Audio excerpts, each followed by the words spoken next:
Bismillahirrahmanirrahim. Assalamualaikum warahmatullahi wabarakatuh. Salam sejahtera, salam integriti. Yang berbahagia Datuk Muhammad Nizom bin Sairi, Ketua Pegawai Eksekutif Lembaga Hasil Dalam Negeri Malaysia, Timbalan-Timbalan Ketua Pegawai Eksekutif. Yang berusaha Dr. Marhaini binti Mahmud, Pengarah Jabatan Integriti dan Pengurusan Risiko selaku pengerusi bersama sambutan Hari Inovasi dan Integriti Lembaga Hasil Dalam Negeri Malaysia 2021.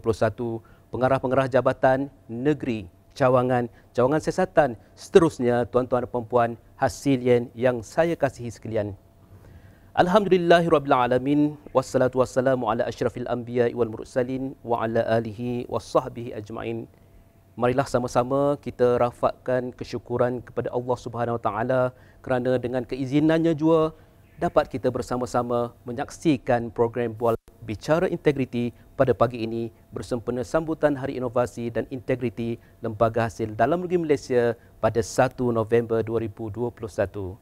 Yang berbahagia Datuk, tuan-tuan perempuan, hasilien yang saya kasihi sekalian, saya bagi pihak Jabatan Integriti dan Pengurusan Risiko ingin menzahirkan setinggi-tinggi ucapan tahniah kepada Yang Berbahagia Datuk Muhammad Nizom bin Sairi di atas pelantikan sebagai Ketua Pegawai Eksekutif Lembaga Hasil Dalam Negeri Malaysia. Semoga dengan kepimpinan Yang Berbahagia Datuk, Lembaga Hasil Dalam Negeri Malaysia terus cemerlang, terbilang, gemilang di bawah kepimpinan Yang Berbahagia Datuk dalam memacu organisasi sebagai rakan strategik keberhasilan kewangan negara. Hasilien yang dihormati sekalian, rakaman program Bual Bicara Integriti ini telah diadakan pada 5 Oktober 2021 iaitu di dalam tempoh Pelan Pemulihan Negara di mana jawatan kuasa rakaman dan seluruh ahli panel telah melepasi tahap penilaian risiko oleh bahagian pengurusan risiko organisasi dan telah melengkapi tempoh 2 dos vaksinasi. Yang berbahagia Datuk, tuan-tuan, puan-puan hasilien yang dikasihi, untuk makluman, Bual Bicara Integriti yang akan mengupas isu-isu integriti dalam aktiviti penguatkuasaan di Lembaga Hasil Dalam Negeri Malaysia menampilkan ahli panel seperti Yang Berbahagia Datuk Muhammad Jaafar Embong, Tuan Haji Cik Muhammad Syukri Cik Husin, Encik Khairul Halimin Abdul Halim dan Encik Nur Azam Muhammad sebagai moderator. Saksikan Bual Bicara Integriti dengan tajuk Integriti versus Penguatkuasaan.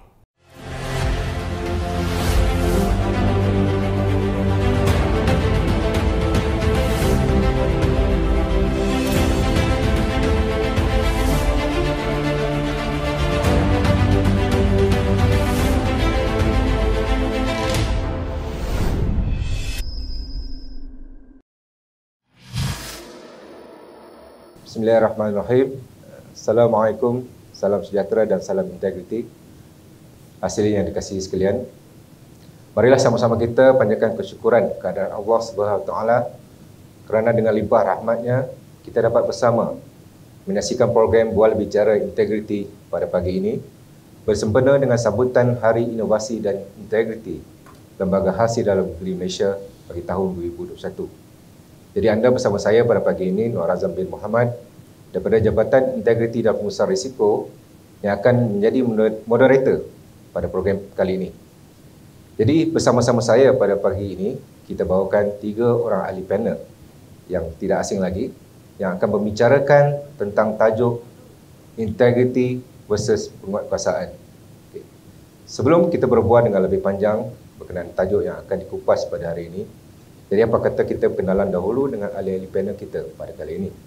So panel utama kita yang kita jemput khas daripada Timbalan Ketua Pegawai Eksekutif Pematuhan dan juga merangkap Ketua Pegawai Integriti Lembaga Hasil Dalam Negeri Malaysia yang berbagai Datuk Muhammad Jaafar bin Embong.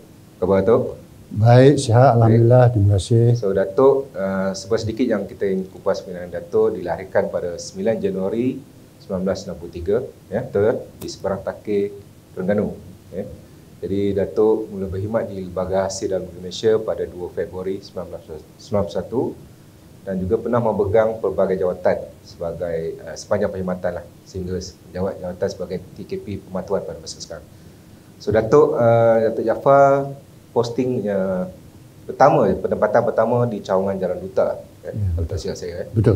pada tahun 1991. kemudiannya telah ditempatkan di Cawangan Kota Baru pada tahun 1994, dan juga kemudian Datuk melanjutkan pelajaran pada tahun 2001 sehingga tahun 2002 cuti belajar, melanjutkan pelajaran, dan kemudian dia terus ditempatkan di Akademi Percukaian Malaysia pada masa tersebut tahun 2002 sebagai tenaga pengajar. Kemudiannya Datuk terus mengorak langkah sebagai pengarah Cawangan Taiping pada tahun 2006 sehingga 2009, dan kemudian menjadi pengarah Cawangan Ipoh tu pada 2010, dan kemudian saya ingat lagi pengarah Datuk pernah menjawat jawatan sebagai pengarah Cawangan Pemutar Kuala Lumpur atau lebih dikenali sekarang sebagai Pusat Bayaran Kuala Lumpur pada 2011. Datuk memang terkenal dengan orang kata payment thinking lah pada masa tu sehingga sekarang, dan juga menjawat jawatan di pengarah Jabatan Pengurutan Hasil pada tahun 2015, dan juga pengarah Jabatan Pematuhan Cukai 2017, dan kembali balik kepada pengarah Jabatan Pengurutan Hasil pada 2018, dan kemudiannya telah dinaikkan pangkat sebagai TKP pengurusan pada 1 Mei 2020 sehingga sekarang dah dilantik sebagai TKPI Pematuhan pada 1 November 2020. So itu sedikit Datuk. Kita pergi kepada panel kita yang kedua, iaitu Tuan Haji Muhammad Sukri bin Cik Hussein. Apa khabar Tuan Haji? Alhamdulillah. Terima kasih. Tuan Haji dilahirkan pada 10 Februari 1963 di Pasir Mas, Kelantan. Jadi mula berkhidmat di LHDN juga pada 1 Januari 1941. Dan juga posting pertama Tuan Haji Sukri di Cawangan Kota Baru 1991, dan juga kemudiannya telah ditukarkan ke CSI Kota Kinabalu selama lebih kurang 10 tahun Tuan Haji, bermula tahun 1998 dan juga sehingga 2008. Kemudiannya ditukarkan ke CSI Pulau Pinang pada tahun 2009 Tuan Haji. Dan kemudiannya terus menjawat jawatan sebagai pengarah CSI Pulau Pinang pada tahun 2011 dan juga pengarah Cawangan Pulau Pinang pada tahun 2013. Tuan Haji pernah juga menjawat jawatan sebagai pengarah Negeri Perak pada tahun 2017 Haji. Dan kemudiannya terus ditempatkan ke Ibu Jabat sebagai pengarah Jabatan Siasatan pada 1 Januari 2018. Dan juga sehingga sekarang menjawat jawatan sebagai pengarah Jabatan Pematuhan Cukai pada 1 Februari 2020. Jadi banyak juga pengalaman yang telah diharungi oleh Tuan Haji kita. Banyak yang kita akan kupas, banyak kita akan kongsi pada pagi ini. Jadi sebelum itu kita pergi juga kepada panel kita yang seterusnya, Cik Khairul Halimin bin Abdul Halim. Apa buat Tuan? Syukur Alhamdulillah. Syukur Alhamdulillah. Baik. Cik Khairul Halimin menjawat sebagai pengarah Jabatan Siasatan Lembaga Hasil dan Malaysia. Sebelum tu beliau dilahirkan, Cik Khairul dilahirkan pada 31 Julai 1970 dan juga sebagai seorang anak jati Kelantan. Mula berkhidmat di Lembaga Hasil dan Malaysia pada 1 Ogos 1999 dan ditempatkan di Cawangan Bukit Tajam pada 1999 dan kemudiannya ditukarkan ke Cawangan Pengurutan Kuala Lumpur 2002. Pernah juga menjawat jawatan di Jabatan Cukai Korporat pada tahun 2004 dan juga CSI Petaling Jaya pada tahun 2005. Kemudiannya Cik Khairul kita pernah dinaikkan pangkat sebagai pengarah bahagian di Jabatan Fisikan dan Profiling bermula tahun 2011 sehingga Julai 2018. Kemudiannya dilantik ataupun dinaikkan pangkat sebagai pengarah Jabatan Pematuhan Cukai pada 15 Julai 2018 sehingga sekarang pada 1 Februari 2020 dilantik sebagai pengarah Jabatan Siasatan. Jadi kita nampak daripada profil latar belakang kita punya panel semua, terutamanya bagi Datuk, Tuan Haji dan Cik Khairul. Jadi banyak yang kita akan kongsikan pengalaman mereka dan juga pengetahuan yang boleh kita sama-sama sebagai hasilin untuk kita kongsikan sebagai pedoman dan juga sebagai panduan bersesuaian dengan tajuk yang akan kita bawakan pada pagi ini, iaitu integriti versus penguasaan. Okey, jadi untuk pusingan yang pertama ni lah, saya pergi terus kepada Yang Baginda Datuk Jaafar. So bolehkah Yang Baginda Datuk ceritakan sedikit ringkas sebagai masa seorang 2 minit tentang latar belakang keluarga dan juga pendidikan sehingga yang boleh Datuk sampai ke tahap inilah. Silakan Datuk. Terima kasih Encik Azam selaku moderator. Berkaitan dengan pendidikan, saya seperti mana tempat lain tadi lah, Sekolah Rendah Subran Takir, Sekolah Menengah Ibrahim Fikri dan Form 4 Sekolah Menengah Teknik Terengganu. Dan selepas itu Sekolah Menengah Teknik ni dia tak ada biologi. Jadi saya selepas pada sekolah Form 5 tu saya dapat tawaran asasi sains pra-universiti 2 tahun. Lepas tu saya buat ijazah. Sebenarnya saya ditawarkan ijazah pergigian. Tapi saya minat matematik sebenarnya. Jadi saya pergi fakulti pergigian tu 2 minggu. Lepas tu saya buat matematik, ijazah matematik selama 4 tahun. Perayu 2 tahun, ijazah 4 tahun. Lepas tu bekerja sekejap. Lepas tu join lembaga hasil, bekerja sebagai guru sebenarnya.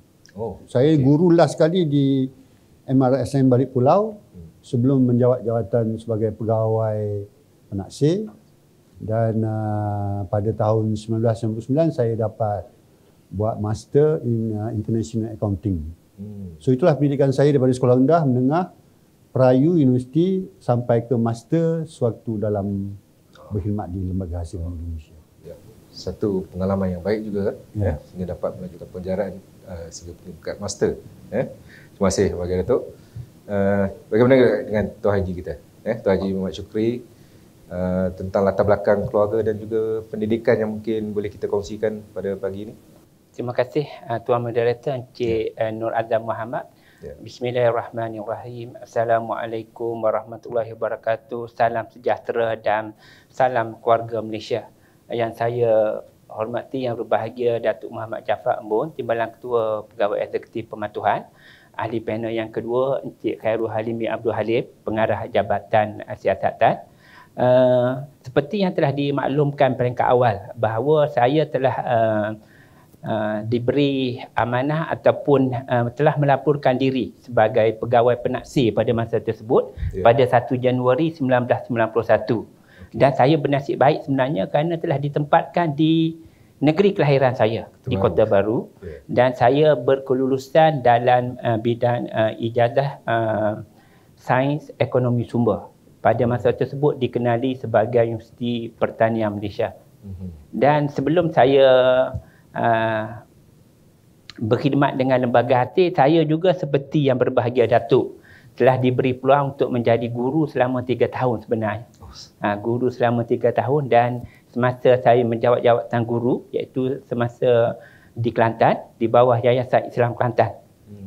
Saya telah ditawarkan untuk berkhidmat dengan lembaga hasil. Seperti yang saya telah maklum, kurang lebih 8 tahun saya berkhidmat di Kota Baru sebagai sebab pada masa dulu, sebab dengan keadaan sesuai zaman dan masa tersebut, saya ditempatkan di audit manager lah. Di audit manager, pernah di penggajian dan juga selain syarikat. Dan selepas berkhidmat 8 tahun, saya duk fikir pada masa tersebut akan pencen di Kota Baru sebenarnya. Satu kejutan, saya telah dipindahkan ke Cawangan Siasatan Kota Kinabalu. Selama 10 tahun.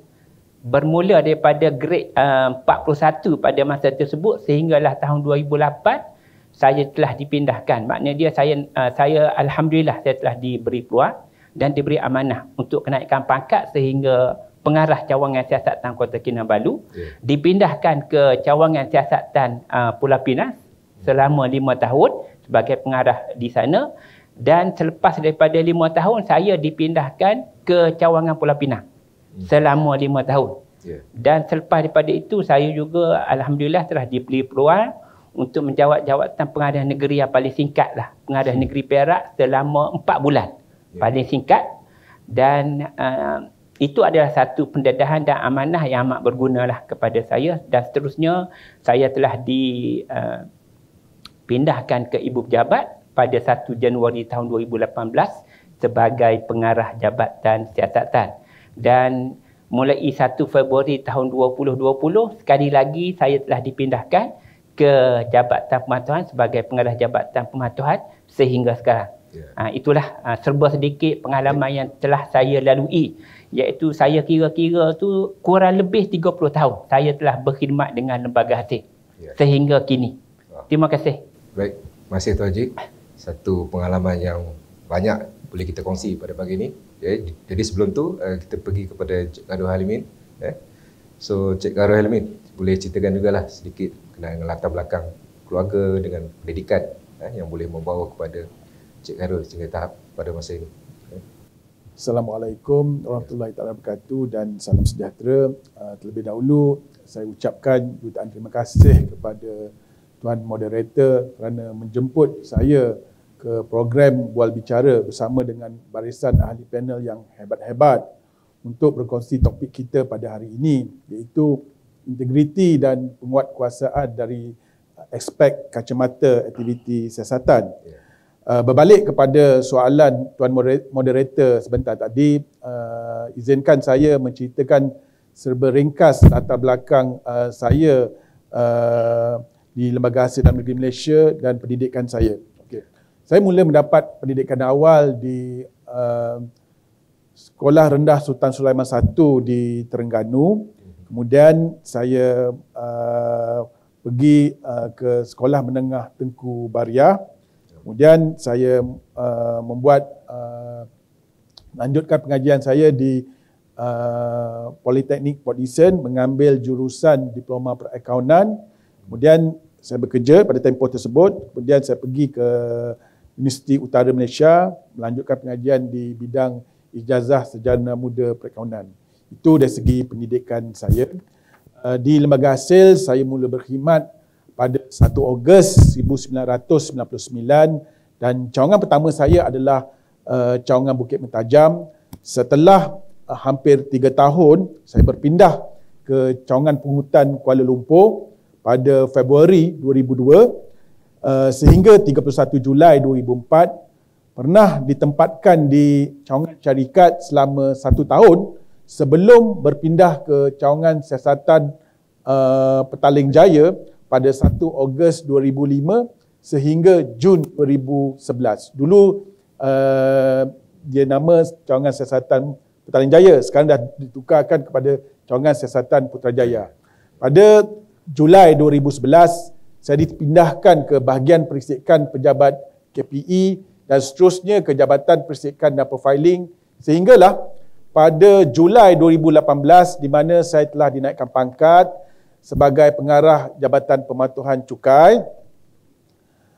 Pada Februari 2020 pula, saya ditugaskan sebagai pengarah Jabatan Siasatan Lembaga Hasil Dalam Negeri sehinggalah ke hari ini. Begitulah serba ringkas berkaitan pengalaman saya di LHDNM ini. Okey, terima kasih Cik Karul. Jadi kita terus menjurus kepada topik yang kita akan bincangkan pada pagi ini berkaitan dengan integriti dalam penguasaan dan juga penguasaan lah, terutamanya dalam skop kerja kita di Lembaga Hasil Dalam Negeri Malaysia. Jadi kita tahulah Lembaga Datuk, Tuan Haji dan juga Cik Karul, Lembaga Hasil Dalam Negeri Malaysia ini dikenali sebagai sebuah agensi yang mempunyai nilai integriti yang tinggi. Namun kita boleh katakan sejak kebelakangan ni terdapat mungkin boleh kita katakan sebagai ada cubaan, ada anasir-anasir yang memberi tomahan, membuat tomahan dan juga kejian ataupun yang kita katakan memberi pandangan yang tidak baiklah kepada organisasi kita. Jadi dari sudut kita lah sebagai yang kata semua teman-teman ini boleh bergugat dari segi tabik urus lembaga hasil itu sendiri dan juga integriti pegawai kita. Jadi mohon pandangan yang bagi Datuk dulu. Bagaimanakah kita nak menangani ataupun bagaimanakah kita melihat Lembaga Hasil Dalam Malaysia, Lembaga Hasil Dalam Malaysia melihat perkara-perkara ini yang boleh kita atasi atau kita tangani. Silakan bagi Datuk. Terima kasih Saudara Azam. Saya kalau dari segi integriti ini, saya memandang tinggi pegawai-pegawai kita dalam menjalankan tugas penguatkuasaan ataupun sebagainya. Kita banyak berhadapan dengan pembayar cukai dengan pelbagai kerana. Dan kebanyakan yang mempersoalkan integriti kita ni kebanyakannya mereka yang tidak berpuas hati. Dan perasaan tidak berpuas hati ni wujud sejak dahulu kala lagi. Cumanya waktu lately ni orang yang tidak berpuas hati itu kebanyakannya orang yang berpengaruh. Mereka mempunyai followers yang ramai. Dan sekarang pula bila mereka menzahirkan tidak puas hati itu dapat dilihat oleh publik dengan mudah, cepat dan sebagainya. Jadi itu menyebabkan persepsi tentang integriti pegawai kita dan sebagainya. So ini lebih kepada persepsi. Soal pegawai kita yang antara didakwa adalah membocorkan maklumat dan sebagainya, benda itu masih lagi dalam siasatan. Tetapi saya yakin pegawai-pegawai kita yang ada, pengarah-pengarah saya sentiasa mengingatkan pegawai masing-masing, dan saya sendiri sentiasa mengingatkan.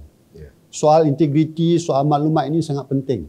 Sehingga kan dalam mesyuarat-mesyuarat saya bersama mereka, saya memberi satu analogi yang mudah.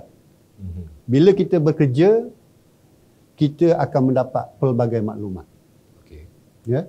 Sama ada maklumat itu berbentuk documentation, hard copy ataupun soft copy. Kita kena ingat bahawa maklumat itu adalah hak milik lembaga hasil. Kita hanya boleh akses maklumat kerana kita nak buat kerja. Bila kita balik, maklumat itu secara fizikal tidak berada dengan kita. Ia berada di dalam fikiran kita. Walaupun ianya berada dalam fikiran kita, ia adalah bukan hak kita. So kita tidak boleh membocorkan maklumat itu kepada sesiapa pun, walaupun keluarga, pasangan kita, kawan, saudara mara, tak boleh. Sebab ia bukan milik kita. Seandainya ianya dibocorkan kepada sesiapa, ia melibatkan persoalan integriti pegawai itulah. Jadi saya lihat buat masa ini dan sebelum-sebelum ini lebih banyak kepada tomahan daripada kalangan mereka yang tidak berpuas hati terhadap mungkin cukai tambahan yang dikenakan dan sebagainya, kerana kita aktiviti audit dan siasatan ini adalah aktiviti kita sebagai rutin. Di zaman saya menjadi TKP Pematuhan, saya dah pesan kepada pengarah-pengarah saya, kita tidak memilih bulu. Sama ada mereka dalam bidang tertentu, ahli perniagaan, tak kira. Semua yang kita ada asas untuk kita siasat, untuk kita audit, kita teruskan. Malah masa minum tadi pun saya tanya perkembangan kes kepada pengarah-pengarah saya. So, kita tidak ada pilih kasih dan kita tidak bersubahat dengan sesiapa untuk membocorkan maklumat kita. Terima kasih. Jadi pada kita boleh anggaplah sebagai tomahan-tomahan ini kita boleh tangani dengan baik dan juga bijak di peringkat pengurusan di Lembaga Hasil dan Malaysia sendiri. Jadi kita pergi juga kepada Tuan Haji. So bagaimana Tuan Haji melihat perkara ni lah dari sudut pandangan aspek audit di Lembaga Hasil dan Malaysia, terutamanya kepada pegawai kita lah. Terima kasih Encik Nur Azam. Sebelum saya pergi lebih lanjut berkenaan dengan persoalan yang dikemukakan oleh Tuan Moderator, ingin saya perjelaskan bahawa apabila kita bercakap berkenaan dengan integriti, ia adalah satu nilai jati diri ataupun keutuhan. Dan tajuk bicara kita pada hari ini adalah integriti versus penguatkuasaan. Kalau kita tengok di skop lembaga hasil, apabila kita menyebut penguatkuasaan, ia akan fokus kepada aktiviti pengauditan dan juga aktiviti siasatan. Dan seperti yang telah dimaklumkan oleh Yang Berbahagia Datuk, bahawa kita tidak dapat lari daripada persepsi masyarakat di luar, terutamanya pembayar cukai. Sebab kalau kita tengok kajian-kajian yang dibuat oleh pentadbir cukai di seluruh dunia, tidak ada satu pun pembayar cukai ni suka untuk membayar cukai. Jadi yang paling penting, saya selalu ingatkan kepada pegawai-pegawai audit di seluruh negara, supaya kita sentiasa mematuhi manual prosedur kerja dan juga peraturan-peraturan semasa yang berkuat kuasa, supaya apa-apa tomahan yang dilemparkan ataupun persepsi negatif yang dilemparkan, kita ada asas yang kukuh untuk dipertahankan. Sebab itulah kalau kita tengok bahawa lembaga hasil dalam negeri khasnya bagi aktiviti pengauditan, kita telah mengeluarkan, kita publish kepada masyarakat umum iaitu rangka kerja audit. Di mana dalam rangka kerja tersebut diterangkan apakah objektif pengauditan, bagaimanakah sesuatu kes itu dipilih. Yang ketiga, tanggungjawab pembayar cukai, tanggungjawab ejen cukai dan juga tanggungjawab pegawai audit. Di mana saya ingin tekankan bahawa di dalam rangka kerja juga telah ditekankan ataupun telah dinyatakan sekiranya pembayar cukai ataupun pihak awam tidak ada apa-apa isu ataupun ketidakpuashatian berkenaan dengan proses perjalanan audit, dia boleh laporkan kepada saluran yang betul di lembaga hasil. Tetapi seperti yang telah dimaklumkan oleh ahli panel utama yang berbahaya Datuk, bahawa persepsi ini kita tidak boleh. Makna dia kita tidak boleh memenuhi semua pihak. Kita tidak boleh memenuhi semua pihak. Tetapi saya ingatkan kepada pegawai saya, seperti yang saya telah nyatakan pada awal, kita mesti mengikut rangka kerja audit dan juga apa-apa prosedur yang telah dikeluarkan dan sedang berkuat kuasa. InsyaAllah, sekiranya kita melaksanakan tugas dengan teratur mengikut peraturan semasa, insya-Allah sehingga kini kita dapat menjelaskan ataupun menangkis pandangan-pandangan ataupun persepsi negatif daripada pihak luar. Dan kalau kita tengok sekarang pun, kalau mengikut rekod SPRM, tidak ada satu pun pegawai kita ataupun agensi kita ni termasuk dalam senarai agensi yang berisiko. Ini memberi gambaran. Sebab saya pun telah berkhidmat daripada tahun 91 lagi sehingga kini, saya amat menyanjung tinggi tahap integriti pegawai di lembaga hasil dalam negeri. Itu setakat itu saja, Tuan Moderator. Terima kasih. Terima kasih Tuan Haji. Jadi kita nampaklah sebenarnya walaupun memang tugas hakiki kita ni, tugas utama kita menjurus kepada aktiviti penguasaan, audit dan siasatan.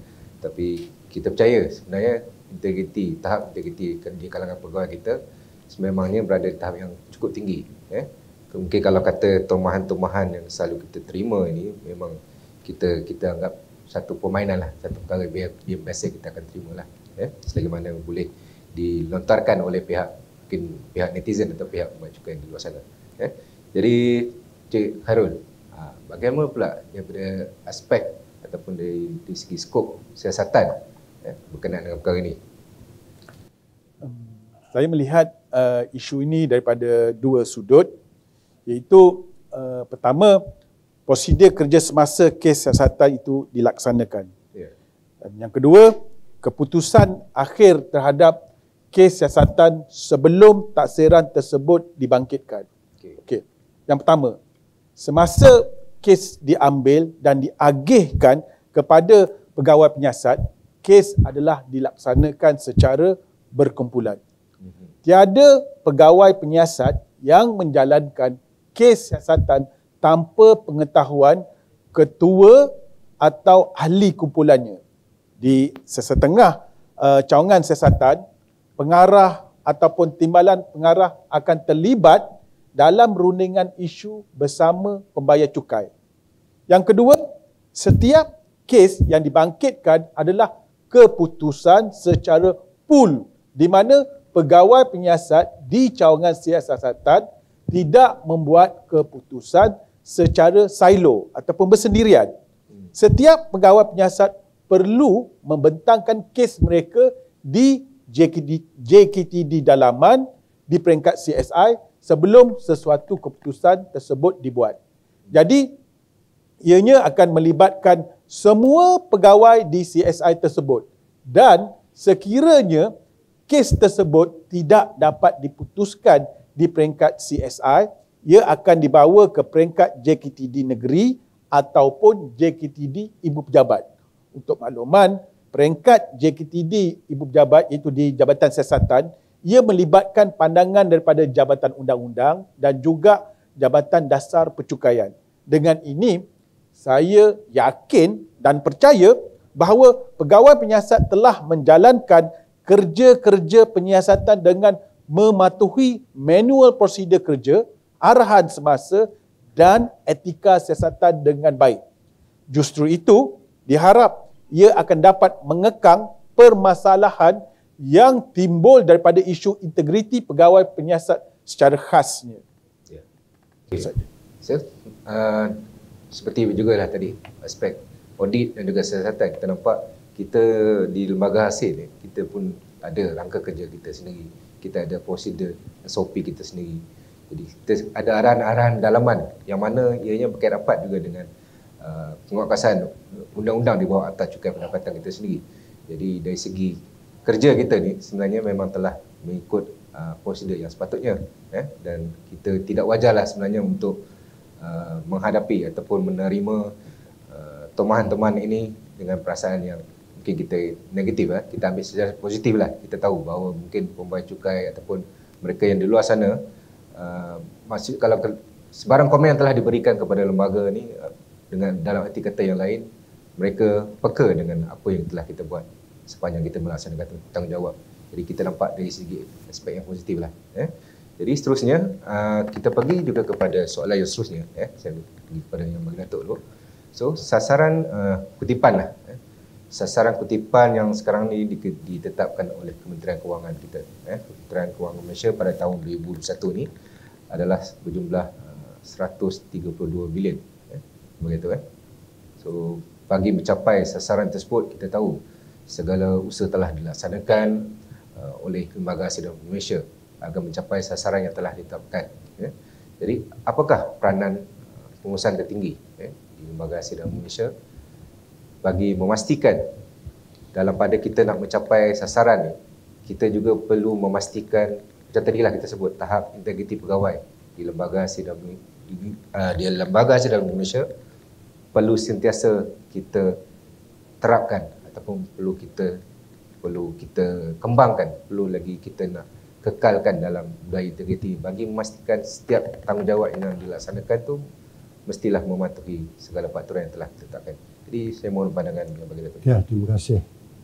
Walaupun kita berhadapan dengan situasi COVID-19, ya, betul. Banyak perniagaan terjejas, ya, dan sasaran pun telah mengambil kira faktor-faktor sebegini menjadikan sasaran dipindah kepada 132 bilion. Dan sudah tentu aktiviti penguatkuasaan ini kita jalankan juga, tidak terhenti. Jadi dari segi infrastrukturnya, kemudahan kita permudahkan untuk pegawai-pegawai kita work from home. Yeah.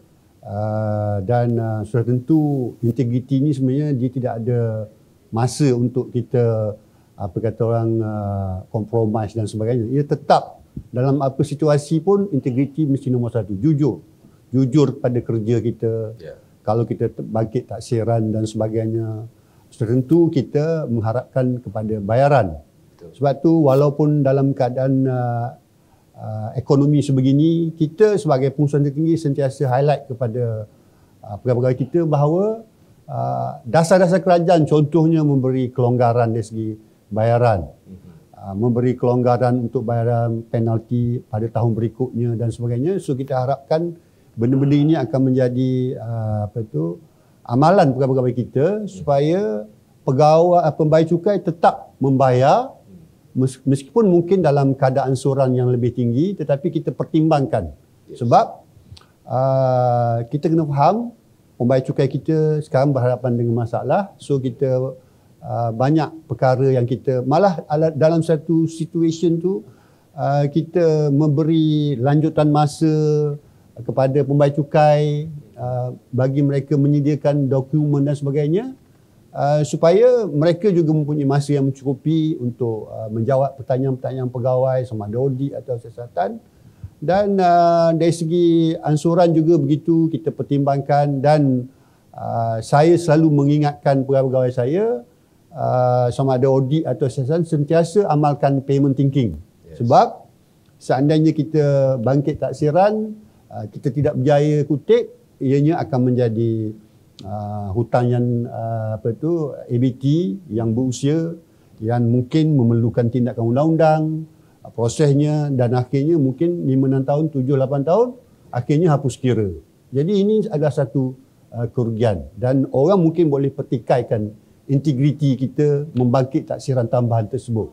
Jadi Untuk itu saya sentiasa mengingatkan pegawai walau dalam situasi apa sekalipun, kita tidak boleh compromise dengan integriti pegawai. Itu saja. So, sebenarnya jujur dan amanah ni merupakan satu trust dalam kita melaksanakan tanggungjawab lah, terutamanya sebagai pegawai di lembaga hasil dalam Malaysia, itu untuk memungut cukai di kalangan pembayar cukai. Jadi itulah sebenarnya yang jadi pegangan kita kepada semua hasilin. Masih Datuk. Jadi Tuan Haji, bagaimana pula pandangan daripada Tuan Haji? Terima kasih. Seperti mana yang telah dimaklumkan oleh Yang Berbahagia Datuk, bahawa lembaga hasil ini adalah agensi pemungut cukai langsung. Iaitu kita adalah pemegang taruh kepada stakeholder kita, iaitu pada tahun ini kita telah diberi sasaran kutipan sebanyak 132 bilion. Jadi dari manakah punca untuk 132 bilion? Sebahagiannya adalah aktiviti pengauditan. Di mana apabila pengauditan ini berjalan dengan teratur dan lancar mengikut peraturan-peraturan semasa yang berkuat kuasa, sudah tentulah kadar pemantauan akan meningkat. Jadi dia punya kesan daripada kadar pemantauan meningkat secara tidak langsung adalah kepada kutipan yang diterjemahkan. Tetapi dalam proses untuk kita memastikan bahawa kutipan meningkat, dalam aspek pengauditan sudah tentulah dia mempunyai proses-proses tertentu. Iaitu yang pertama dari sudut pemilihan kes, iaitu adalah menjangki tanggungjawab Jabatan Pemantauan Cukai. Dan seterusnya untuk menganalisa dan menjalankan pengauditan peringkat cawangan ataupun pegawai-pegawai audit. Di sinilah seperti yang telah ditekankan oleh Yang Berbahagia Datuk semasa mesyuarat, dan di mana-mana sajalah kalau saya berjumpa dengan beliau, dia selalu tekankan kepada konsep integriti, kejujuran dan payment thinking. Ini kalau kita tengok dalam tugas seharian, dia boleh diterjemahkan di dalam proses pengauditan. Iaitu yang pertama, kejujuran, maknanya dia macam manakah pentadsiran itu akan dibangkitkan. Sama ada mempunyai asas yang kukuh dan sebaliknya. Sebab dia akan memberi kesan kepada pemilik proses yang lain dan akhirnya kepada kutipan kita. Di situlah penting integriti terutamanya. Kita ni telah mengalami wabak pandemik ini pada tahun lepas lagi, pada tahun 2020, dan alhamdulillah walaupun kita telah berhadapan dengan isu pandemik COVID-19, dengan sokongan pengurusan atasan dan juga kesemua jabatan, kita dapat mengalihkan, kita adaptasi cara kita bekerja, iaitu kita boleh melaksanakan walaupun tidak 100% kita dapat dia punya keupayaan, tetapi kita dapat melaksanakan sebahagian daripada proses kerja audit secara BDR, bekerja dari rumah. Di sinilah sebenarnya saya nak tekankan bahawa apabila kita bekerja dari rumah, di sinilah akan menilai integriti kita. Sebab di rumah kita saja yang akan bertugas tanpa ada pemantauan. Maknanya dia kita dibenarkan bekerja 8 jam. Maknanya dia ini adalah satu cabaran yang besar. Sama ada kita berintegriti ataupun tidak. Sebab di rumah kita dan keluarga kita saja yang lebih mengetahui. Tetapi alhamdulillah saya melihat kepada pencapaian aktiviti pengauditan sehingga kini alhamdulillah masih lagi mengikut landasan yang betul. Jadi di sini memberi keyakinan kepada saya bahawa pegawai-pegawai audit ini melaksanakan tugas dengan penuh berintegriti dan jujur. Maknanya dia saya tengok dari sudut outcome dia, penghasilan kerja secara kasar. Jadi dan satu lagi saya nak tekankan bahawa aktiviti audit ni penting juga untuk meningkatkan pemantauan secara tidak langsung akan menghasilkan kutipan kepada lembaga hasil, sebab kita punya stakeholder, pemegang taruh kita akan melihat pada akhir setiap tahun kutipan kita. Di situlah penilaian kita keberkesanan aktiviti penguatkuasaan, terutamanya audit, itulah dia punya end dia, pengakhiran dia. Kutipan kita dapat dicapai ataupun tidak. Jadi saya selalu ingatkan, sebab saya ni kalau jumpa Yang Berbahagia Datuk ni memang dia akan menerap konsep payment thinking dan juga kejujuran. Kejujuran setiap pegawai audit. Seperti yang telah saya maklumkan pada awal tadi, sekiranya kita menjaga integriti, kita menjaga kejujuran, insya-Allah dari sudut penghasilan, taksiran tambahan dan sebagainya, kita akan meminimalkan rungutan ataupun tidak kepuashatian. Sebab kita melaksanakan, apabila kita sebut integriti, kita melaksanakan secara profesional dan sebagainya. Jadi kita akan boleh meminimalkan tanggapan negatif. Walaupun ada tanggapan negatif, kemungkinan ia hanya satu persepsi saja, bukan perkara yang realiti. Itulah pandangan saya. Tuan Moderator, terima kasih. So maksud Tuan Haji ni, kalau dalam tempoh pandemik ni, daripada kita mengamalkan menguasakan kerja dari rumah pun sekalipun, kita masih lagi dapat melaksanakan tanggungjawab lah, terutama kepada pegawai audit kita. Jadi dari segi pencapaian kepada sasaran yang telah ditetapkan oleh Kementerian Kewangan, insya-Allah kita mungkin boleh laksanakan, kita boleh capai. Jadi dari segi soal integriti itu, saya rasa memang pegawai audit kita pun sedia telah diterapkan dengan elemen-elemen yang sepatutnya, walaupun kita bekerja dalam norma baru, bekerja dari rumah. Jadi untuk aspek siasatan pula, bagaimana kalau kita melihat lagi aspek siasatan? Contoh tadi macam Tuan Haji sebut, bekerja dari rumah untuk pegawai audit, kan? Walaupun dalam tempoh pandemik ni kita bekerja dari rumah, tapi masih lagi boleh melaksanakan proses audit. So macam mana dengan Cik Khairul kita berkenaan dengan aspek yang kita nak bincangkan tadi? Terima kasih Tuan Moderator. Untuk makluman, bilangan pegawai penyiasat di seluruh Malaysia sehingga 30 September 2021 ialah seramai 252 orang pegawai penyiasat. KPI yang telah diamanahkan kepada Jabatan Siasatan bagi tahun 2021 ialah sebanyak 5.42 bilion ringgit. Dan dengan 2,687 kes untuk diselesaikan. Syukur Alhamdulillah, pencapaian sehingga 30 September 2021 ialah 4.27 bilion ringgit dengan bilangan kes selesai sebanyak 2,795. Setakat ini, Jabatan Siasatan berada on track di mana pencapaian dan sasaran adalah selari sebagaimana yang dirancangkan. Walau bagaimanapun, saya akui ianya bukanlah satu benda yang mudah untuk mencapai ke tahap ini. Ia adalah hasil kerjasama antara CSI dan Jabatan Siasatan, dan kita perlu konsisten dalam untuk mencapai KPI kita punya prestasi. Di sini saya ingin kongsikan antara strategi yang dilaksanakan oleh Jabatan Siasatan, iaitu pertama, bantuan teknikal dan pakar rujuk, di mana kita menyediakan tindakan sokongan dalam semakan dengan mengemukakan maklumat tambahan dan memberikan bantuan dalam memperkuatkan isu-isu penyiasatan. Yang kedua, perbincangan teknikal dan jawatankuasa teknikal dalaman. Seperti yang saya jelaskan tadi, keputusan terhadap isu kes siasatan adalah dibuat secara kolektif, bukan silo.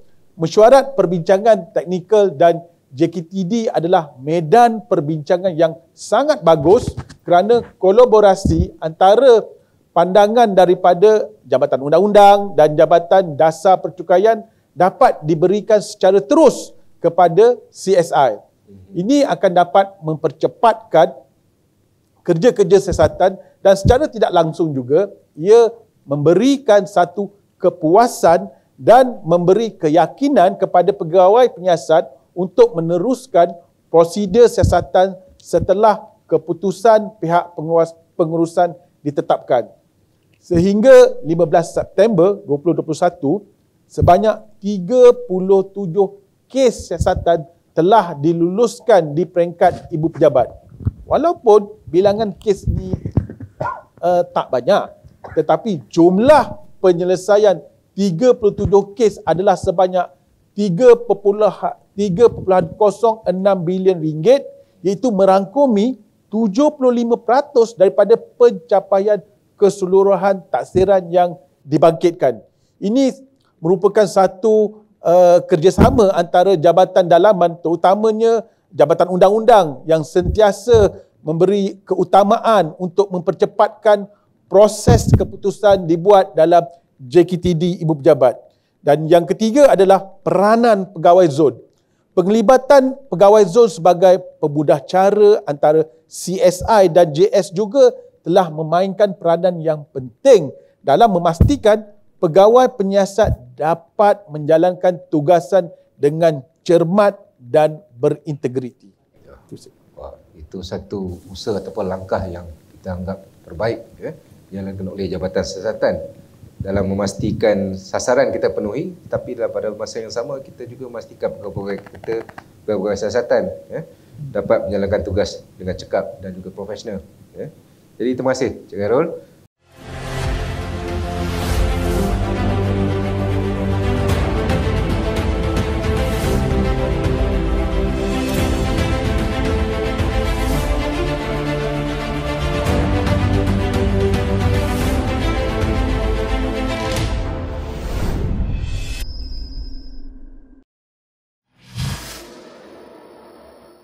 Terima kasih Hasilian kerana masih lagi bersama dengan kami dalam program Bual Bicara Integriti bagi tahun 2021.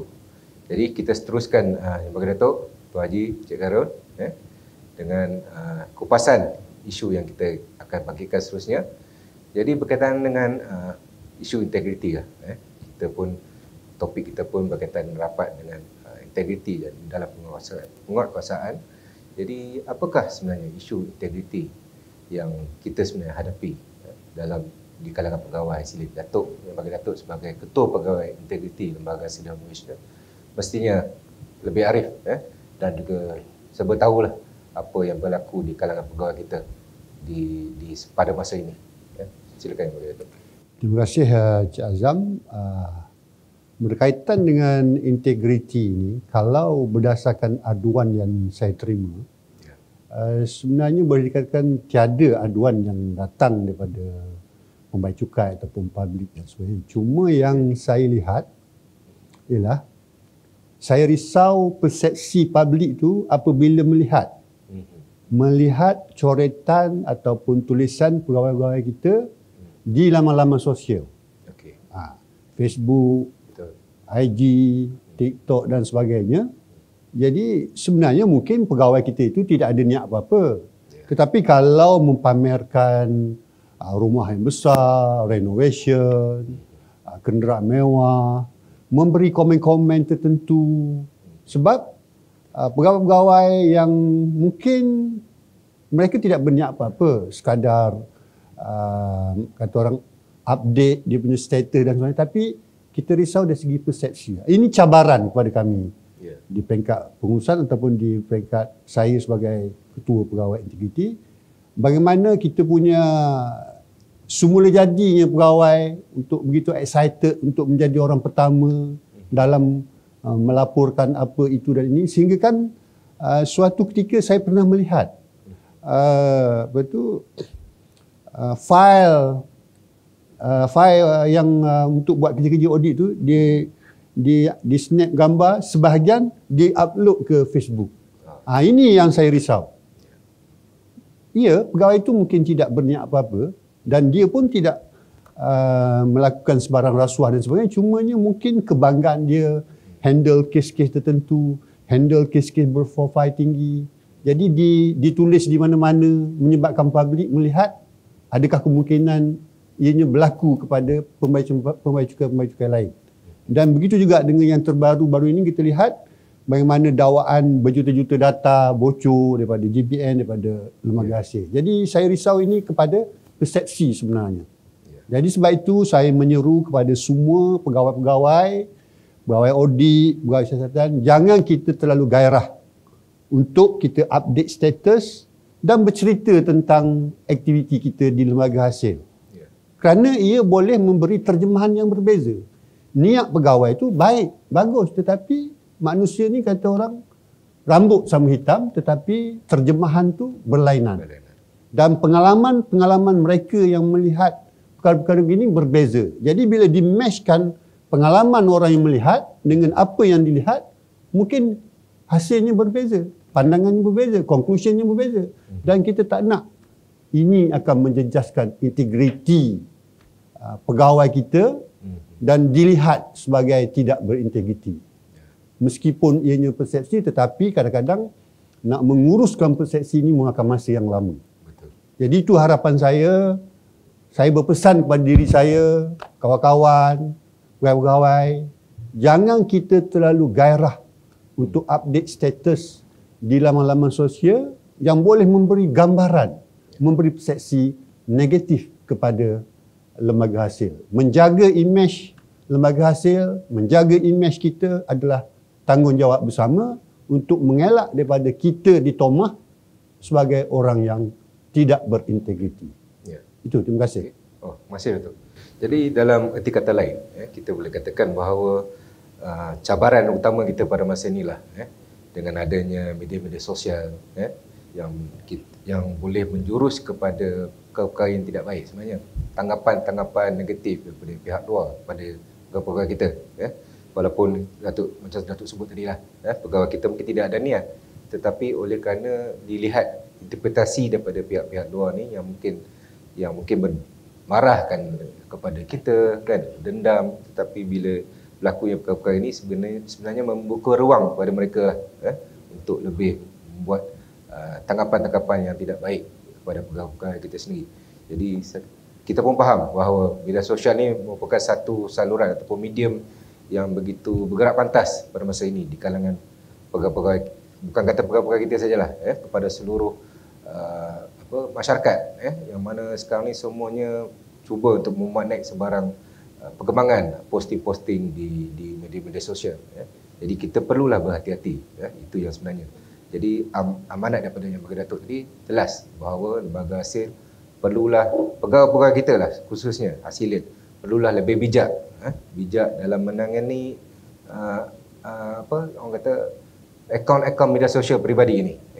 Walaupun ianya milik peribadi, tetapi kita lah perlu sebagai seorang pegawai di lembaga hasil dalam Malaysia perlulah dengan lebih profesional dan beretika dalam kita mengendalikan perkara di media sosial. Jadi kita pergi pada Tuan Haji pula.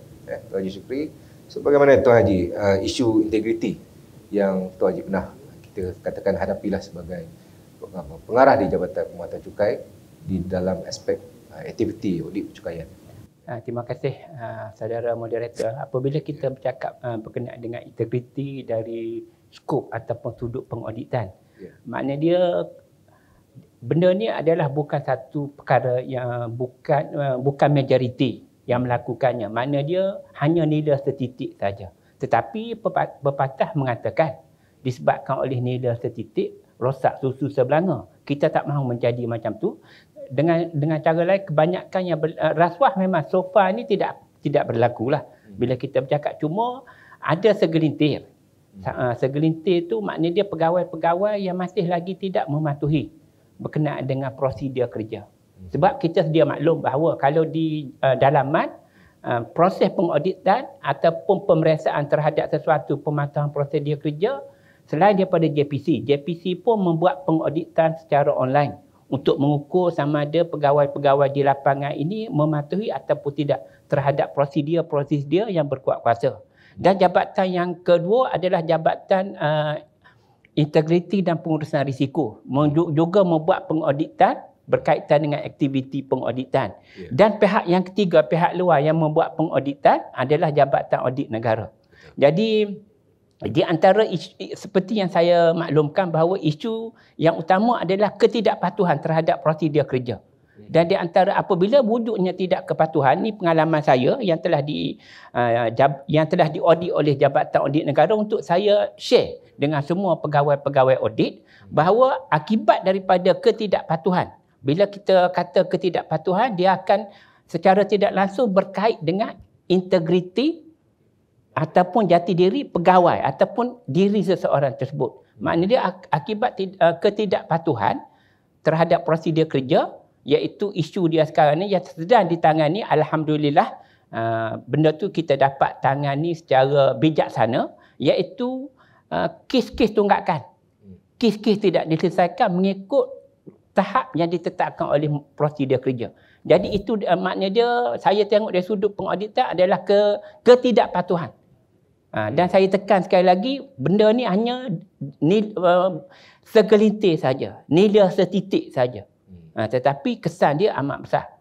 Kesan dia kepada organisasi, terutamanya apabila benda pemerhatian ini dikeluarkan oleh Jabatan Audit Negara. Jadi untuk menangani perkara-perkara ini supaya tidak berulang. Yang pertamanya dari sudut peranan JPC, kita akan membuat libat urus. Kita akan mengeluarkan tata cara dan sebagainya. Kita selalu memberi peringatan dan sehingga JPC juga mengeluarkan memo tunjuk sebab ataupun memo amaran kepada pegawai-pegawai yang terlibat supaya benda ni tidak memberi kesan kepada pegawai-pegawai lain. Majoriti pegawai mengikut peraturan. Kita tak mahu benda ni seperti yang saya maklumkanlah. Jadi selain daripada itu, kita juga telah mengeluarkan secara berkala apakah penemuan-penemuan audit yang dibuat oleh JPC selain daripada yang dibuat oleh Jabatan Integriti dan Pengurusan Risiko, supaya ianya menjadi pengajaran. Pengajaran kepada pegawai-pegawai tidak mengulangi perkara yang sama, kesilapan yang sama. Jadi dan juga di sini ingin saya tekankan bahawa peranan untuk meningkatkan integriti bukan semata-mata menjadi tanggungjawab pengurusan atasan, pengurusan pertengahan, tetapi ia bermula daripada diri seorang pegawai itu. Dan dia akan naik kepada peringkat, kalau kita tengok di cawangan, ketua unit, pengurus unit, pengarah cawangan dan pengarah negeri. Setiap daripada lapisan tersebut mempunyai share masing-masing. Dan kalau saya boleh kongsilah dengan semua hadirin sekian, bahawa Nabi pun pernah bersabda bahawa dalam tubuh manusia ni dia ada segumpal darah. Kalau cantik segumpal darah tu, cantiklah manusia tersebut. Kita kena balik kepada asas. Sebab kalau kita tengok setiap tahun kita ada sambutan integriti, hari integriti, malah kita juga ada institut integriti menunjukkan peri pentingnya bahawa kerajaan kita ni menekankan kepada integriti. Jadi seperti saya nak balik kepada hadis Nabi. Jadi maknanya dia integriti ni bermula pada diri kita sendiri. Maksud segumpal darah itu adalah hati. Jadi setiap daripada kita, saya bercakap ni, saya menunjuk juga kepada diri saya, integriti ini adalah tanggungjawab individu masing-masing untuk memperbaiki. Jadi janganlah hati kita tu bersaran dengan makhluk-makhluk yang tidak sepatutnya. Jadi kita kena bermula. Memang tidak ada gunalah kita buat buah bicara hari integriti, institut integriti, tetapi benda tu orang kata tidak ada apa-apa perubahan. Itulah pada pandangan saya, dia kena bermula dengan jati diri ataupun individu tersebut. Dan diperlengkapkan oleh ketua unit, pengurus, pengarah cawangan, pengarah negeri dan ibu pejabat. Benda ni adalah satu ekosistem. Bila putus satu ekosistem, dia akan rosaklah. Integriti adalah tanggungjawab bersama.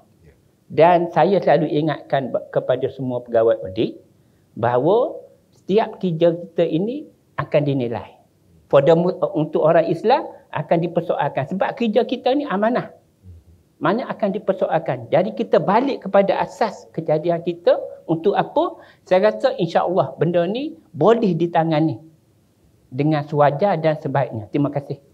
So adakah KPI, kita boleh katakanlah KPI yang ditetapkan kepada pegawai-pegawai kita memberi tekanan dan juga ini boleh menjadi satu orang kata permulaan kepada pelanggaran kepada isu-isu integriti ni? Saya tengok macam ni lah. Kalau sebab saya tengok, bila saya nak menilai, saya tengok kepada statistik. Di antara pegawai kita ni ada yang boleh capai. Kalau katakanlah 20% saja boleh capai, mungkin something wrong dengan penetapan KPI dan sebagainya. Tetapi yang boleh capai adalah 90%. Betul. Maknanya kita tengok kalau kita belajar kepada konsep Pareto, bila yang boleh capai tu lebih besar, yang tak capai tu ada, maknanya kita kena buat penjajaran. Ataupun kita kena buat maintenance kepada pegawai tersebut. Kemungkinan dia tak cukup pengalaman. Sebab itulah daripada semasa ke semasa JPC ni mengeluarkan tata cara. Kita membuat libat urus. Tata cara ni maksud dia kaedah pengauditan bagi sesuatu industri. And then kita juga seperti yang telah dimaklumkan oleh pengarah Jabatan Siasatan, JPC juga mewujudkan pengurus zon, pegawai zon. Jadi sekiranya di peringkat cawangan mempunyai apa-apa permasalahan, dia boleh salurkan melalui meja bantuan. Melalui meja bantuan ataupun dia boleh direct call Saya sendiri pun anytime saya menerima call, saya akan beri sebagai pemudah cara. Sebagai pemudah cara sebab matlamat kita hanya satu, untuk memastikan kutipan. Kutipan lembaga hasil dicapai. Itulah kita punya yang kena ditekankan. Sebab daripada kutipan itulah sebenarnya akan diterjemahkan sebagai agency fee. Yes. Jadi kalau saya so far, kalau pegawai patuh kepada peraturan semasa, apa-apa peraturan yang dikuat kuasa, sehingga kini alhamdulillah apa-apa pemerhatian Jabatan Audit Negara sehingga kini JPC boleh menangani dan dapat memberi penjelasan yang meyakinkan dan boleh diterima oleh Jabatan Audit Negara. Kesimpulan dia, kita kena patuh kepada prosedur semasa. Contoh dia macam ni lah, paling simple. Maknanya dia kalau kita beli kereta Honda, dia ada buku manual Honda. Dia tak boleh guna manual Toyota. Yes. Dia akan lain. Itulah ibarat dia, analogi yang paling mudah. Terima kasih. Baik, terima kasih Tuan Haji. So pokok pangkalnya, kita mestilah sentiasa macam program ataupun inisiatif yang dibuat oleh pihak JPC juga libat urus kepada pegawai-pegawai audit kita. Itu merupakan satu inisiatif yang terbaik dalam memastikan di samping nak mencapai sasaran yang telah ditetapkan kepada pegawai-pegawai, dan kita juga pada masa yang sama memastikan bahawa integriti sentiasa diterapkan dalam kalangan pegawai kita. Jadi dalam aspek siasatan pula, saya suka pergi kepada Cik Arif kita. Bagaimanakah isu-isu integriti di kalangan pegawai-pegawai siasatan ditangani, ataupun mungkin ada khususnya dari segi pengalaman yang dihadapi oleh pihak Cik Arif sendiri? Okey. Sebenarnya jika disebut siasatan, integriti pegawai penyiasat bermula dari awal aktiviti siasatan itu dilaksanakan. Okay. Apa saya maksudkan ialah di setiap peringkat kerja siasatan bermula, daripada pemilihan dan agihan kes dipilih dan sehingga penyelesaian kes adalah berisiko terhadap integriti pegawai penyiasat tersebut. Kes berpotensi siasatan diterima daripada persikan, iaitu JPDP, UPDP dan juga daripada Jabatan Siasatan. Okey. Di sini kita boleh lihat pengasingan tugas dibuat bagi mengelakkan kepentingan peribadi dan memastikan integriti pegawai penyiasat tersebut terjaga. Okey, sebagai contohnya, semasa semakan dokumen dijalankan, pegawai penyiasat mendapati terdapat beberapa penemuan atau isu siasatan. Isu ini akan dikekalkan bergantung kepada hujah dan dokumen sokongan yang akan dikemukakan oleh pembayar cukai. Di sinilah tahap risiko integriti pegawai penyiasat akan diuji. Pegawai penyiasat, ia boleh dipertikaikan integritinya sekiranya penemuan siasatan ini digugurkan tanpa asas yang kukuh. Oleh sebab itu, kerja pegawai penyiasat akan disemak oleh ketua kumpulan dan dalam pengetahuan pihak pengurusan atasan cawangan siasatan. Bagi memastikan risiko ini dapat dikurangkan, Jabatan Siasatan telah menggariskan prosedur kerja siasatan di mana manual prosedur kerja perlulah dipatuhi.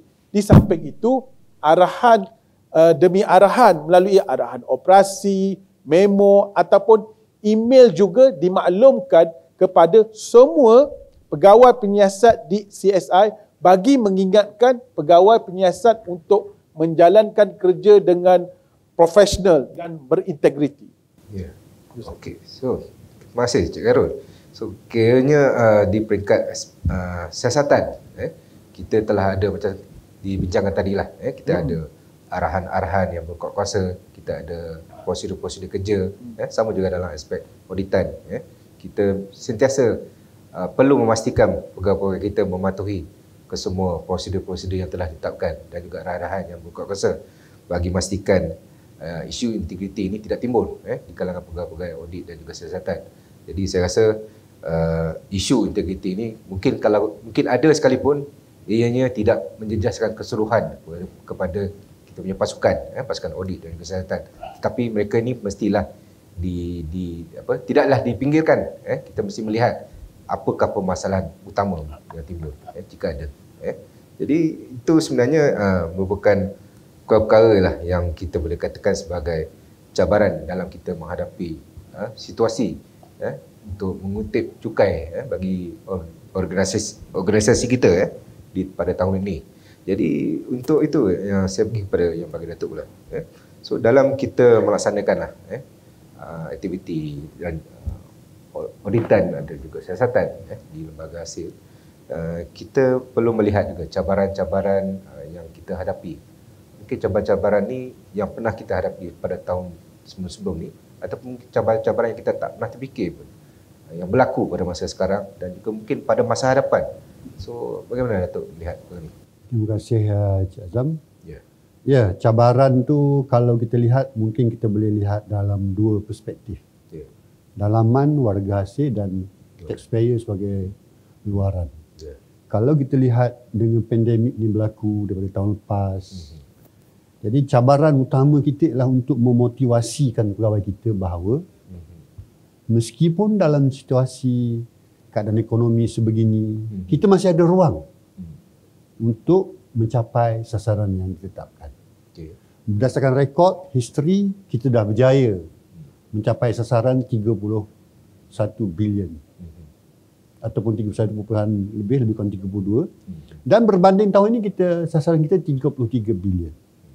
Jadi pegawai kita mungkin akan melihat sesuatu yang sukar. Jadi itulah peranan ketua-ketua, pengarah dan sebagainya untuk motivasikan mereka bahawa tidak semua industri terjejas.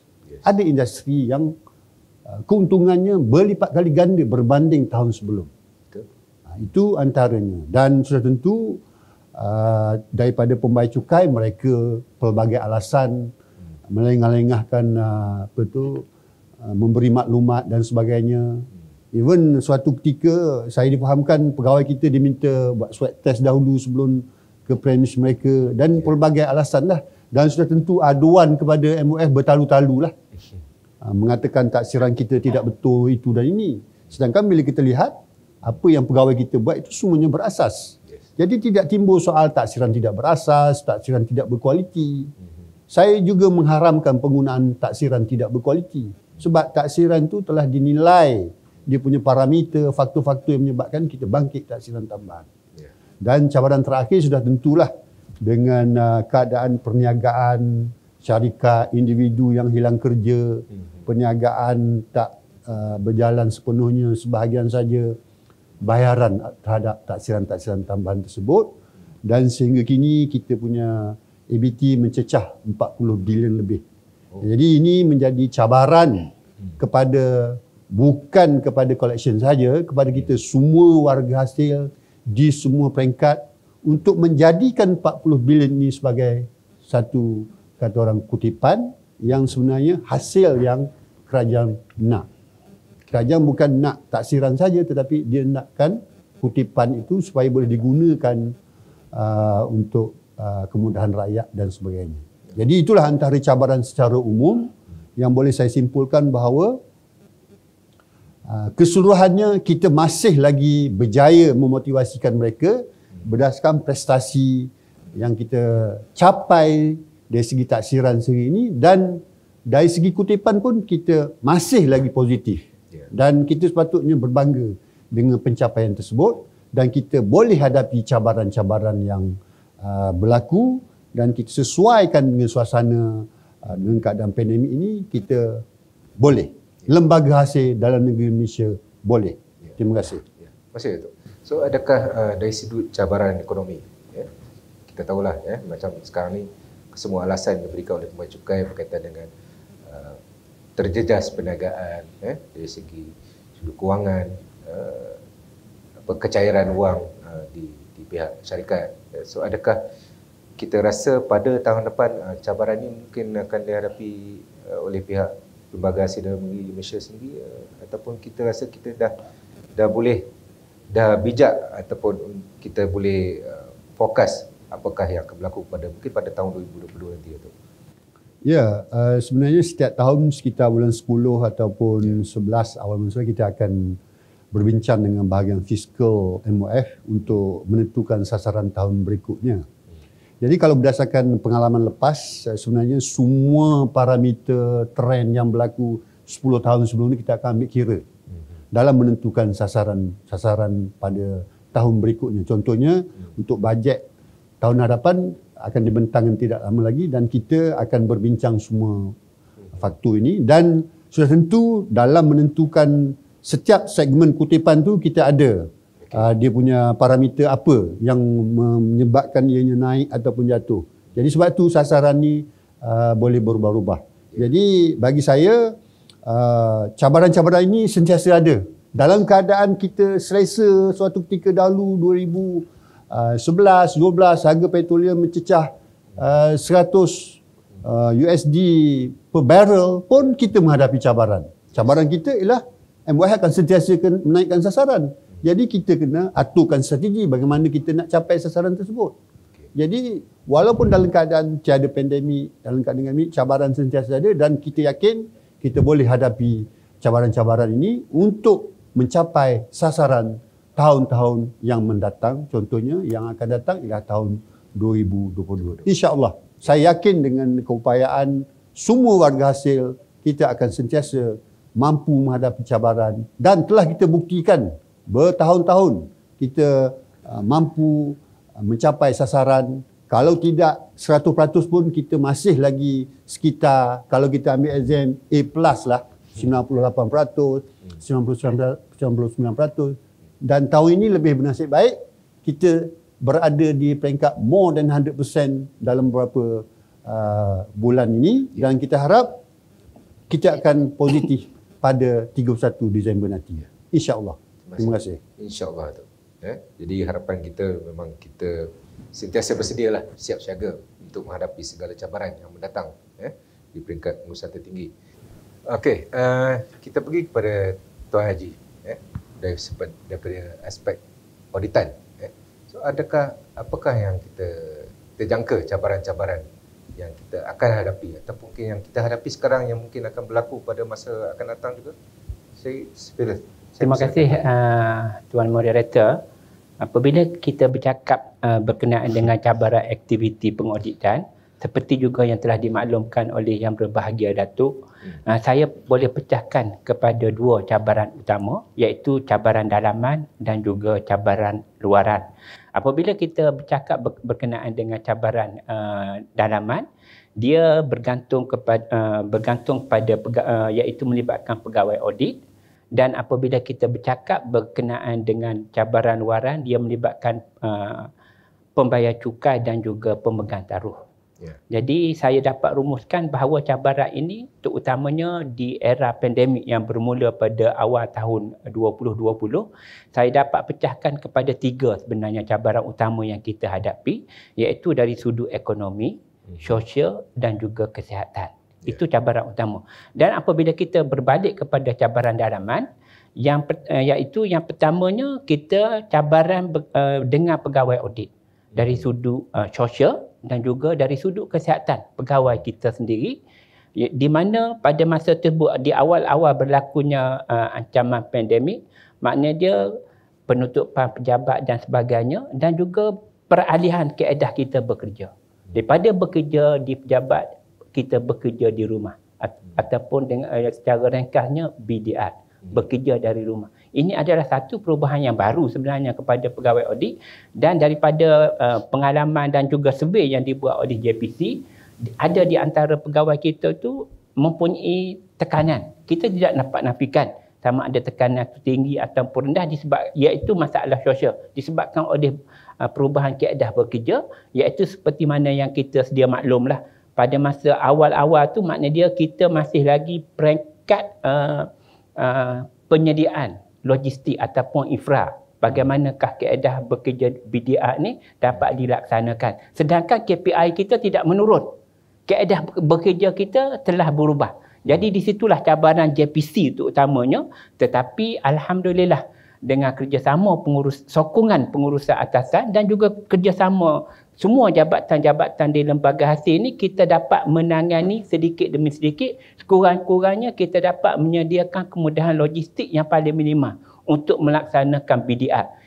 Maknanya dia dengan kata lain, kita kena tengok sesuatu cabaran itu adalah dari sudut positif. Dan kita kena ingat cabaran kita dengan stakeholder pada masa tersebut, iaitu pada awal tahun ini terutamanya, KPI kutipan kita tidak diturunkan. Itu cabaran kita dengan stakeholder. Kita menghadapi pandemik, KPI tidak diturunkan. Yang kedua, saya kata cabaran ekonomi adalah sebahagian daripada industri-industri terjejas teruk. Tetapi ada industri-industri sebenarnya yang membuat keuntungan. Itulah cabaran-cabaran kita bagaimana JPC untuk membuat pemilihan kes. Pemilihan kes ini maksud dia keutamaan untuk diaudit dahulu berdasarkan kepada ekonomi. Ekonomi maknanya ekonomi sesuatu iaitu prestasi sesuatu perniagaan. Itu cabaran dan juga cabaran di pihak luar juga apabila kita berlaku PKP sehingga berlanjutan pada tahun ini untuk kita bersemuka dalam proses perundingan dan sebagainya, itu juga cabaran. Tetapi alhamdulillah benda disebabkan oleh teknologi yang dimiliki oleh lembaga hasil ni, maknanya dia kalau kita nak tengok compare dengan beberapa jabatan di luar, pengalaman saya sebenarnya kita lebih advance. Itu cabaran untuk menyediakan kemudahan, maknanya dia dari sudut saya pun benda baru, tetapi sekarang ni orang kata tak kenal maka tak cinta. Sekarang ni apabila nak bermusyawarah, nak berbincang apa-apa, saya lebih selesa melalui webinar sebenarnya. Itulah cabaran untuk kita meyakinkan pegawai kita berkenaan dengan penggunaan teknologi dan perubahan cara kita bekerja. Dan juga cabaran yang paling besar JPC, sebab apa-apa debit yang akan dibangkitkan berdasarkan kepada kes-kes yang disalurkan oleh JPC.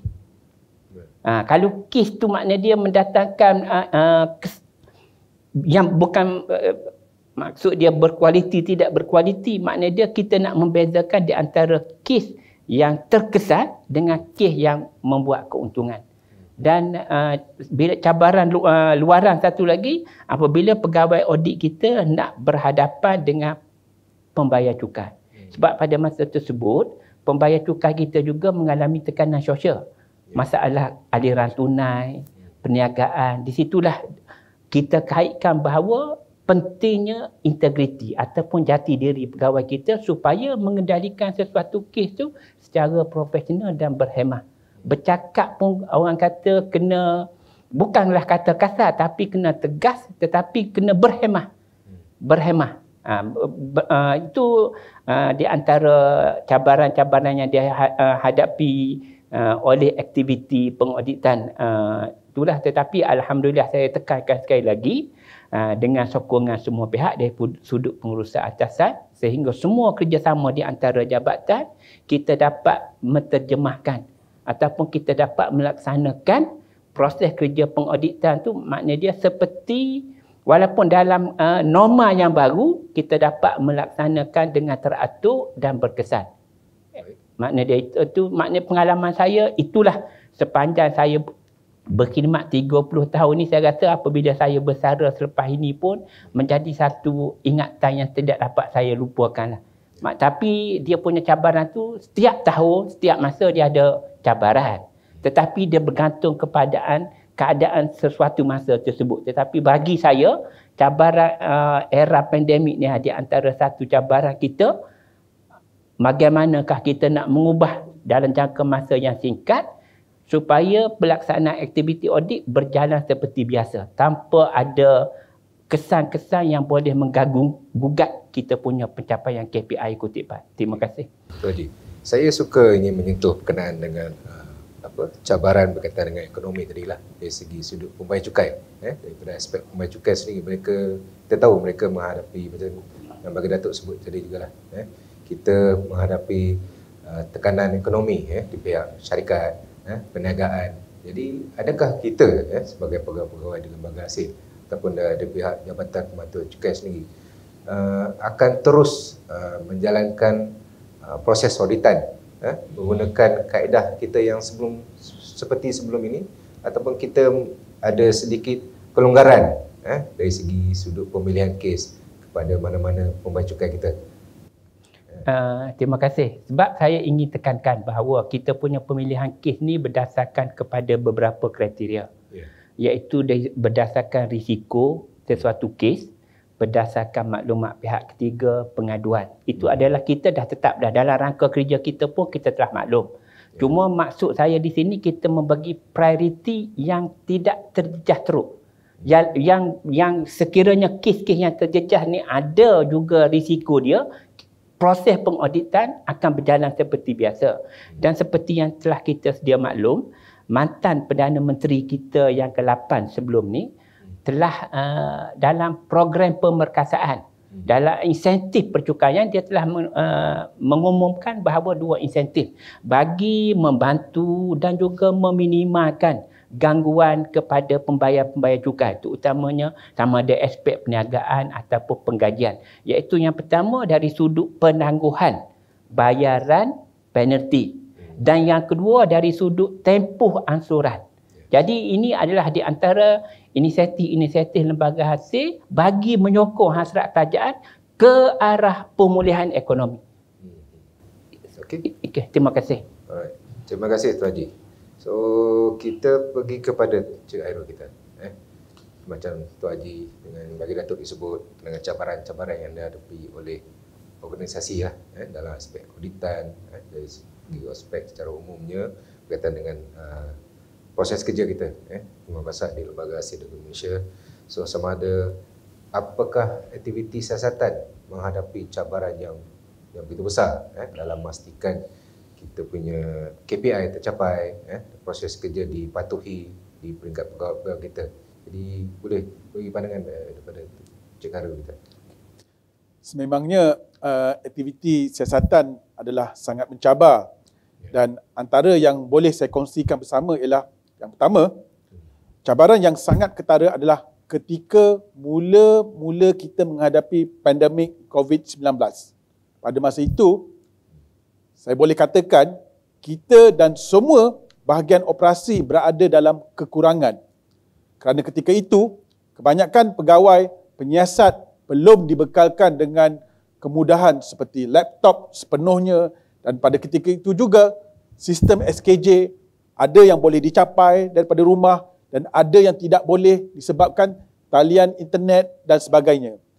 Ketika itu juga perhubungan dengan pembayar cukai hanya dapat dibuat melalui telefon dan email. Namun, syukur Alhamdulillah, permasalahan tersebut sedikit demi sedikit telah dapat diatasi dengan sepenuhnya. Malah, jika dilihat kepada pencapaian aktiviti siasatan iaitu CSI pada masa sebelum pandemik dan dibandingkan ketika pandemik, ia adalah lebih baik dan sangat memberangsangkan. Contoh, kita ambil pencapaian prestasi bagi aktiviti siasatan daripada 2016, 17, 18, 3 tahun ini kita campur pada tempoh yang sama dengan 1 tahun untuk 2021 masih lagi belum mencapai prestasi 4 bilion. Jadi di sini apa yang kita boleh katakan, di mana ada cabaran, di situlah ada kejayaan. Dan di mana cabaran orang kata cabaran masih lagi orang kata ditekan dengan kuat, di situlah kejayaan akan berada lebih tinggi. Itu yang pertama. Okey, yang kedua, cabaran paling besar ialah untuk mendapatkan kerjasama daripada pembayar cukai. Pembayar cukai mempunyai banyak alasan bagi pegawai penyiasat untuk menyelesaikan kerja-kerja penyiasatan. Selain itu, pembayar cukai yang ekstrim akan mengemukakan rayuan kepada pihak kementerian tanpa berbincang dengan pihak CSI terlebih dahulu.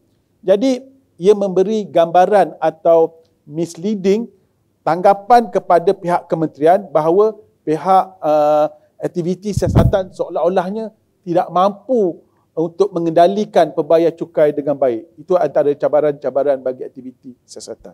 Oh, okey.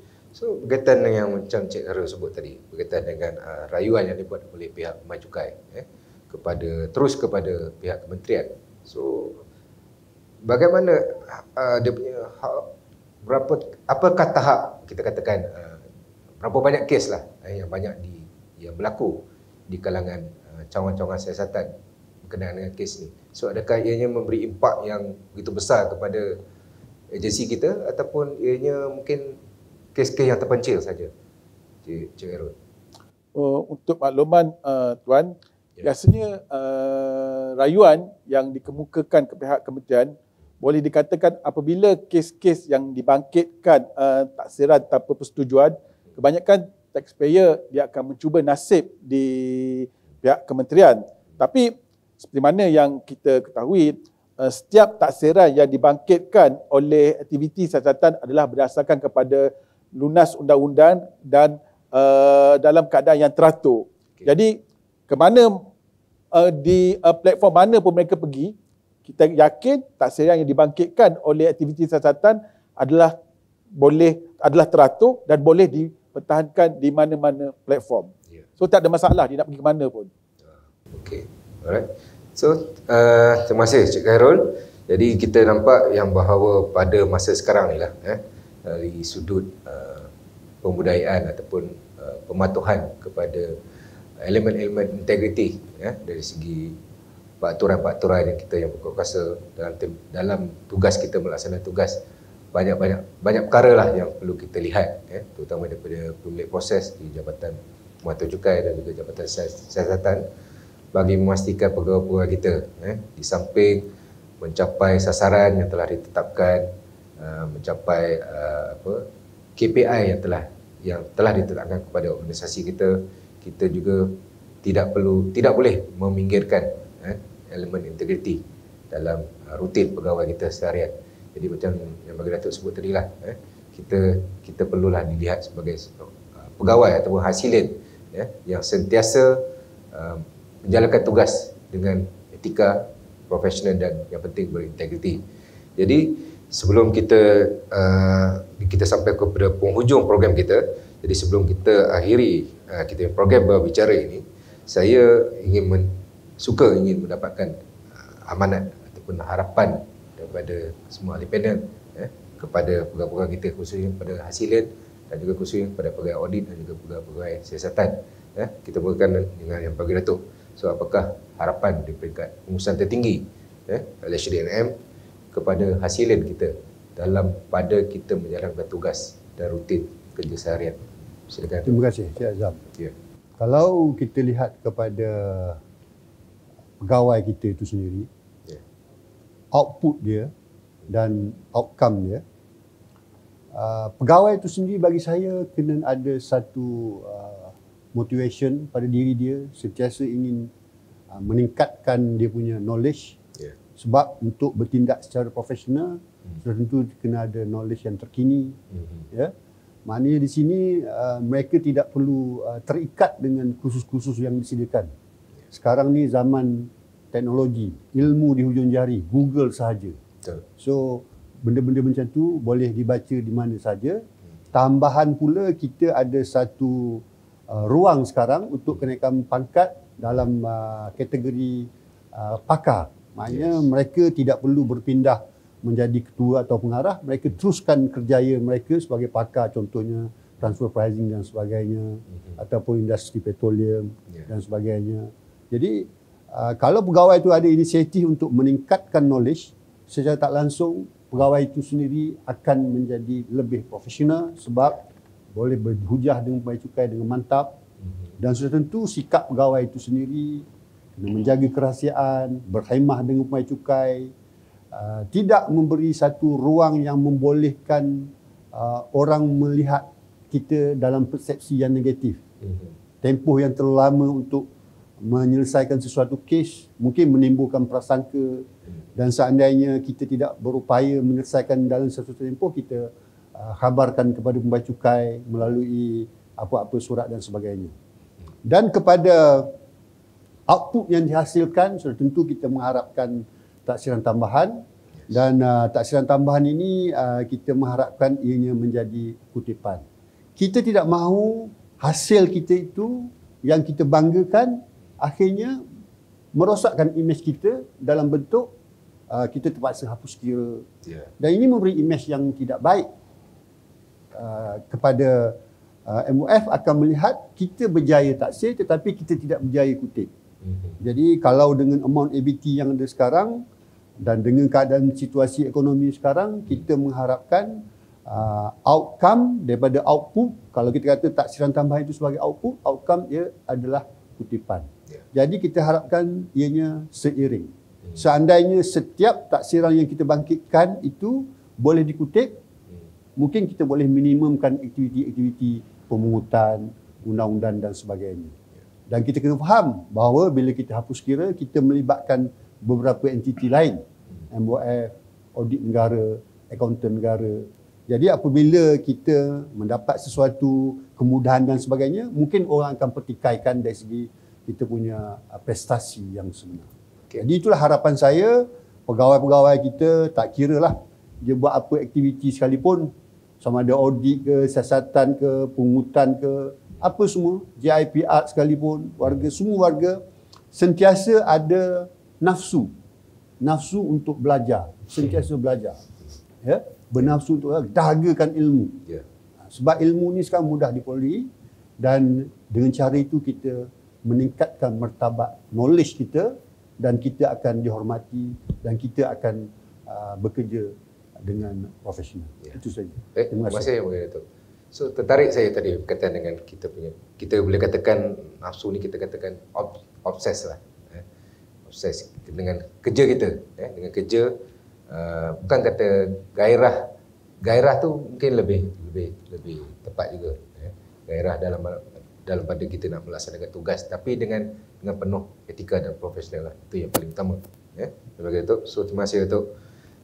Jadi kita bagi pada Tuan Haji Shukri amanat dan juga harapan kepada pegawai-pegawai audit di Lembaga Hasil dalam Indonesia. So inilah peluang untuk kita menyuarakan kita punya amanat dan juga harapan bagi memastikan pegawai-pegawai audit kita supaya dapat mencapai apa yang disarankan oleh pihak Jabatan Pemantauan Cukai. Silakan. Terima kasih Saudara Nur Azam. Apabila kita bercakap berkenaan integriti, ia adalah hak bersama. Betul. Yang perlu wujud dari semua warga ataupun hasilan. Daripada integriti lah dia akan menterjemahkan wajah individu tersebut dan akhirnya akan memberi wajah kepada lembaga hasil. Jadi seperti yang kita selalu war-warkan semasa kita ikrar lembaga hasil menjadi agensi yang terunggul dan cemerlang. Jadi di sinilah apabila saya skop kepada pengauditan untuk menjadi warga ataupun hasilan yang berintegriti, sudah pastilah pengukuran yang pertama adalah dari sudut kerja seharian kita ataupun amanah yang diberikan, dan saya nasihatlah kepada pegawai-pegawai audit di lapangan supaya melaksanakan tugas mengikut peraturan-peraturan yang berkuat kuasa serta menjalankan tugas secara profesional dan juga berintegriti. Kerana kita kena ingat bahawa imej lembaga hasil dalam negeri terletak kepada kita semua. Kita tidak mahulah seboleh-bolehnya kita mengelakkan, seperti yang saya katakan pada awal program ini, kita tidak mahu disebabkan oleh nila setitik rosak susu sebelanga, ataupun disebabkan oleh kerbau seekor yang bawa lumpur, habis yang lain kena lumpur. Jadi integriti adalah hak kita bersama dan dialah yang akan menentukan wajah organisasi kita di masa sekarang, akan datang dan seterusnya. Terima kasih. Terima kasih Tuan Haji Shukri. Jadi terusnya pada Cik Khairul Halimin, Pengarah Jabatan Siasatan.